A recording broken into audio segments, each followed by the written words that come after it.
Entry level device হিসেবে Walton mobile বাজারে launch করলো তাদের ওয়ালটন প্রিমো GM2। মূলত বেসিক ইউজারদের জন্য চমৎকার ডিভাইসটি এবং আরও আছে চমৎকার ডিজাইন। তাই ওয়ালটন প্রিমো GM2 এর রিভিউ নিয়ে আমি আছি ফাহিম হোসেন ফারহান এবং আপনারা দেখছেন ওয়ালটন প্রিমো GM2 এর full review by vitamin take.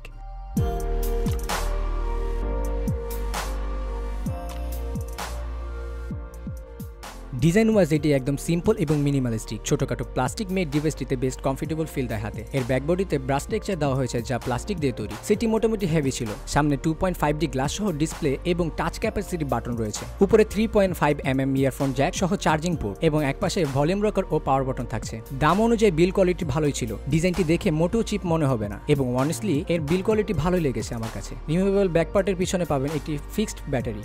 সেটটি বাজারে 3টি কালারে পাওয়া যাচ্ছে, কফি, ব্ল্যাক অ্যান্ড গোল্ডেন।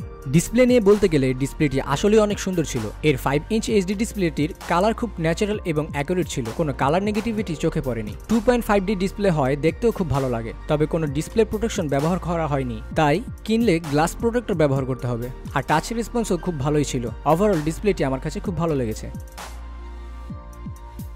এই ডিভাইসটিতে চিরচেনা মিডিয়াটেক MT6580 ব্যবহার হয়েছে। এই দামে ডিভাইসে এটি ব্যবহার করে থাকে লোকাল ব্র্যান্ডগুলো। তারপর সাথে আছে 1GB র্যাম এবং 8GB রম। যদিও মেমোরি কার্ড দিয়ে 64GB পর্যন্ত যাবে স্টোরেজ। আর দাম হিসাবে 1GB র্যাম ঠিকই আছে, কিন্তু এত ভালো একটি ডিভাইসের দাম কিছুটা বাড়িয়ে র্যাম 2GB দিলে ভালো হতো। তবে যারা একদম বেসিক ইউজার তাদের জন্য ঠিক আছে। আর গেমিং নিয়ে বলতে গেলে মালি 400 GPU-টির গেমিং মিডিয়াম লেভেলের ক্ল্যাশ অফ ক্ল্যান খেলেন যারা, তাদের জন্য মোবাইলটি পারফেক্ট। একটু হেভি গেমে গেলে ল্যাগ করা শুরু করবে। এই দামে গেমিং ডিভাইস পাওয়াও সম্ভব না।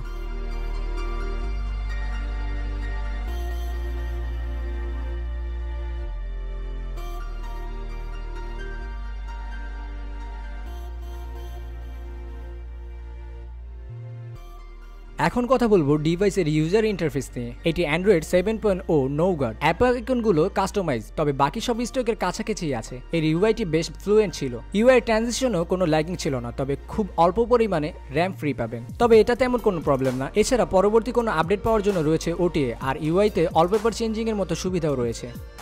ওয়ালটন GM2 এর রিয়ারে থাকছে 8 মেগাপিক্সেল অটোফোকাস ক্যামেরা। এই দাম হিসেবে ক্যামেরা বেশ ভালো ছিল। জ্যালো ইফেক্ট তেমন পাইনি ইনডোরেও। শাটার স্পিড বেশ ফাস্ট ছিল। দিনের বেলা ভালোই ছবি উঠছিল, রাতে নয়েজ থাকবেই। তবে HDR মোডে তোলা পিকগুলো অনেকটা ভালো ছিল। ওভারঅল দাম হিসাবে রিয়ার ক্যামেরাটি ভালোই ছিল। আর ফ্রন্টে আছে 5 মেগাপিক্সেল ক্যামেরা, সাথে একটি ফ্ল্যাশও রয়েছে। রিয়ারের মতো ফ্রন্টেরও কোয়ালিটি ভালোই ছিল দাম হিসাবে। তবে পিকচার কোয়ালিটি দিয়ে বিচার করলে দাম হিসাবে এটি মানানসই।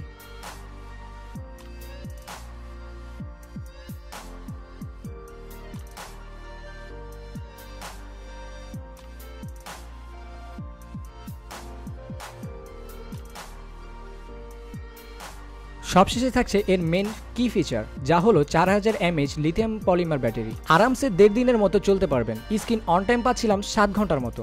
সো এর ব্যাটারি ব্যাকআপ নিয়ে কারো প্রবলেম হবে না আশা করছি। এই ছিল ওয়ালটন GM2 এর হ্যান্ডস অন রিভিউ। আজকে আমি ফাহিম হোসেন ফারহান বিদায় নিচ্ছি। পরবর্তীতে কথা হবে অন্য কোনো সেট নিয়ে। আমাদের সাথে থাকবেন এবং ভিডিওটিতে লাইক এবং চ্যানেলটি সাবস্ক্রাইব করবেন। ধন্যবাদ।